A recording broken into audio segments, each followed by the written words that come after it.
রাত দুপুরে খেয়ে কাজ পাচ্ছি না, তো কি করবো? এই যে এরকম ভাবে আগুন জ্বালিয়েছে সকালবেলা। এই যে সব কত মহুয়া ফুল সব ঝরে ঝরে পড়ে গেছে।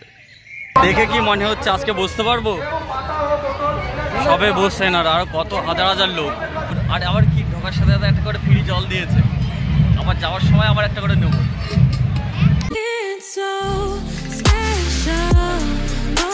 Welcome to new blog form Purba Bardhaman episode 12। আমি সোমনাথ। আমি এখন আছি ঘুষকরা থেকে 20 কিলোমিটার দূরে মোড়বাঁধ বলে একটা জায়গাতে।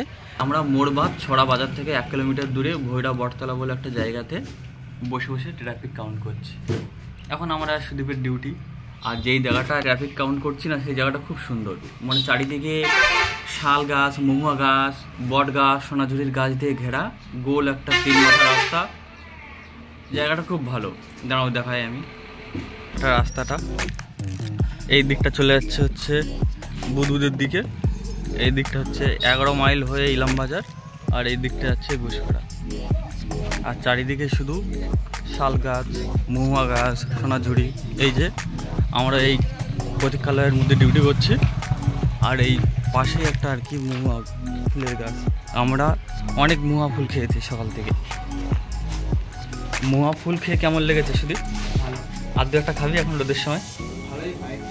এখন আর নেই, ওর সকালে ঝরে পড়ে। আর এই একটা শুকিয়ে গেছে।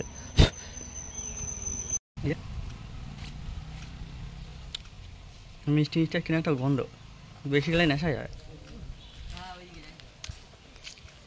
এটা মদ তৈরি হয় আবার। আর একটা প্রবলেম হয়েছে, এই যে আমরা তো এখানে হোটেলে খাই, আর আজকের এখানে মানে ছড়া বাজারে মা চণ্ডীর আর কি পুজো হচ্ছে খুব বড় করে। 150 কড়াই খিচুড়ি হচ্ছে।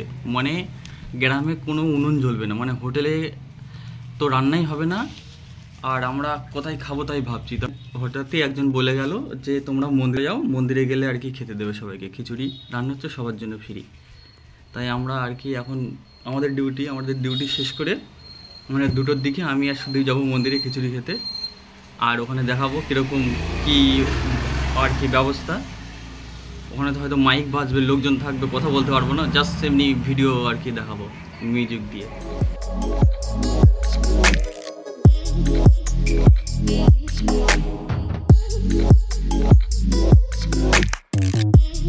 ভাই প্রচুর ভিড়, ভাই প্রচুর ভিড়, পুরো মেলা লেগে গেছে পিছনে। আমরা খেতে যাচ্ছি, অ্যাকচুয়ালি আমরা খেতে যাচ্ছি। কত লোক বসছে খাওয়ার ওখানে। যাবো কোন দিক? দেখে কি মনে হচ্ছে আজকে বসতে পারবো? সবে বসছে না, আর কত হাজার হাজার লোক। আজকে বসতে পারবো বলে মনে হচ্ছে না। শুধু চল একটু ঘুরে ঘুরে দেখি। চলো, এখানকার সিচুয়েশনটা পুরো দেখার মতো। আমি এরকম কোনোদিন দেখিনি। আবার কত লোক বসছে।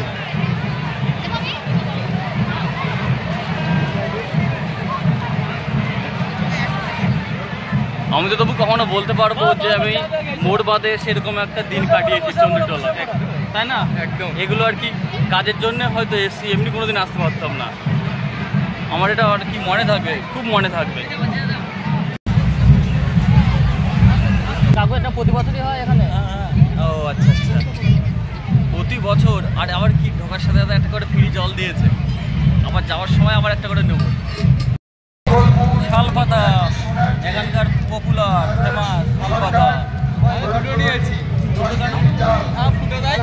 এই এখানকার জামাই হয়ে গেছে, 2টো পাতা দিয়েছে।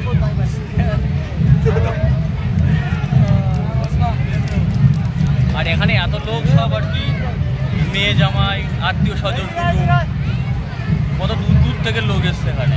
পেট ভরে খিচুড়ি খেয়ে নিয়েছি, এবার আর কি মাতা চণ্ডীকে দেখতে যাচ্ছি। সেটি বাইরে।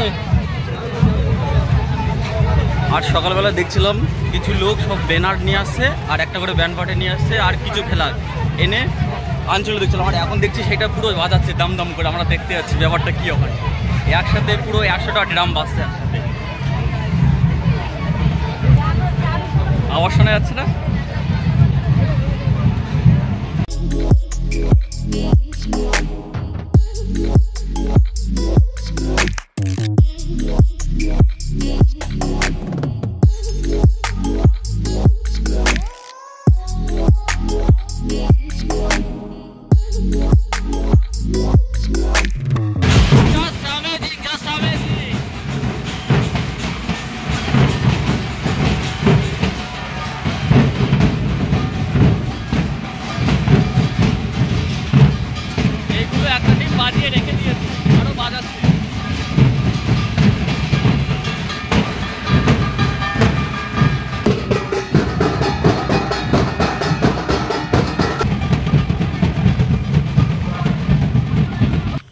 দুপুরবেলা মন্দিরে গিয়ে খেয়ে আমরা আর কি রুমে চলে গিয়েছিলাম, গিয়ে আবার এই রাত্রে এসেছি।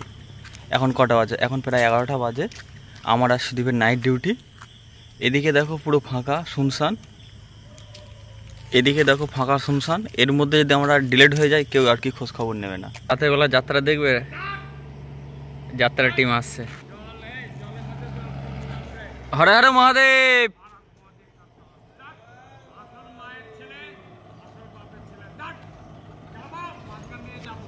মহাদেব চটলেন কেন? আরে মহাদেব হিন্দি বলছেন, মহাদেব আবার হিন্দি বলছে। ভোলে বাবা, ভোলে বাবা পুরো মানে চড়কে যা মহিলারা মাথায় জল ঢেলেছে, ভোলে বাবা পুরো পাগলা হয়ে গেছে। হিন্দি বলছে, বাংলা বলছে, পুরো খেপে গেছে রাতের বেলা ভোলে বাবা। আর যেরকমটা বলেছিলাম আমরা যে আমরা বিকেলের দিকে জঙ্গলে ঘুরতে যাবো, যেতে পারিনি, কিন্তু রাতের বেলা জঙ্গলে ঢুকবো। রাতের বেলা জঙ্গলে কেমন লাগে দেখবে, পুরো ভুতরে ভুতরে ভাব লাগবে। চল সুদীপ জঙ্গলে যাই। 2-1টা করে গাড়ি আছে আর পুরো ফাঁকা।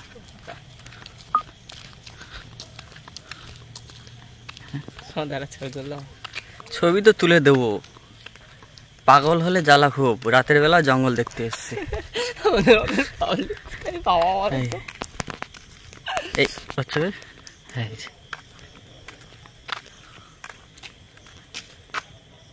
এই যে শাল গাছ সব। চল জঙ্গলে যাই। सुदीप रे आए, क्यों डर रहे? अरे हमारा शादी नहीं हुआ ना, इसलिए। शादी नहीं हुआ। রাতের বেলা ঠিকঠাক আর কি দেখা যাচ্ছে না, আর যাওয়াটাও ঠিক না জঙ্গলের মধ্যে যতই পাকামো করি। পুরো কালকে সকালে কিংবা বিকালে সত্যি সত্যি শালবনের মধ্যে অনেক দূর যাব, গিয়ে দেখাবো। আর আর আমরা যেখানে ডিউটি করছি না, সেখানটাতে একটা মহুয়া ফুলের গাছ আছে। এই যে পিছনে আমার সবগুলোতে সাদা সাদা ফুল হয়েছে, মানে মহুয়া ফুলগুলো সাদা মতো, সেই জন্য দিনের বেলায় দেখেছিলাম কোনো ফুল নেই, কিন্তু এখন দেখছি সব ফুল হয়েছে আর একটা দুটো করে টুপটাপ টুপটাপ করে পড়ছে। আমি বেশ কয়েকটা গুড়িয়ে খেয়েছি, খেয়ে আর কি ঘুম পেলে ঘুমিয়ে পড়বো ঘন্টায়। বেশ কয়েকটা খেয়েছি, আর সকালবেলা যতগুলো পড়বে মোটামুটি বেশ অনেক ধরেছে, সবগুলোই আর কি কুড়িয়ে নিয়ে যাব, গিয়ে ব্রাশ করে খেয়ে দিয়ে ঘুমিয়ে পড়বো। সারা রাত জাগবো আর মহুয়া ফুলের রস খেয়ে ঘুমিয়ে পড়বো। দেখবে কয়েকটা ধরেছে, ওই যে সাদা সাদাগুলো ওইগুলো মহুয়া ফুল। আর আমি এক্ষুনি একটা পেলাম, এই যে এইটা আমি খাবো। এগুলো মিষ্টি আর কিরকম একটা গন্ধ, সেই জন্য বেশি খাওয়াও যায় না, 2-4টে ঠিক আছে।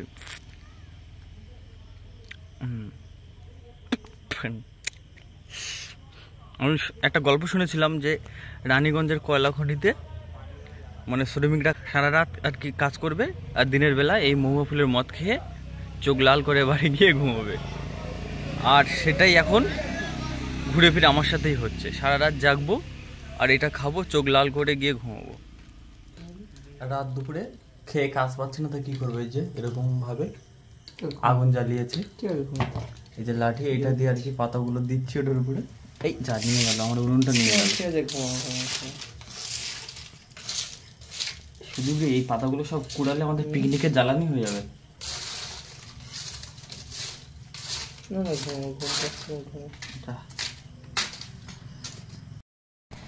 এখানে এত শাল মহুয়ার পাতা পড়ে আছে না, শুকনো পাতা, মানে খেয়ে কাজ নেই আর কি করবো, আগুন জ্বালাচ্ছি।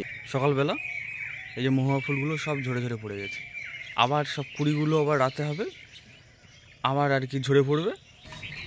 রাতে সব মহুয়া ফুলগুলো ঝরে ঝরে পড়ে গেছে, সব নিচে পড়ে গেছে। আচ্ছা আমরা এতটা মতো গুড়িয়েছি, এতটা মতো গুড়িয়ে রেখেছি, এক একটা সেই ফুলের মতো সাইজ। গাছ পুরো ফাঁকা, গাছে আর নেই, শুধু কুড়িগুলো আছে। আবার রাতে হবে, আবার আর কি রাতের বেলা ঝরে পড়ে যাবে।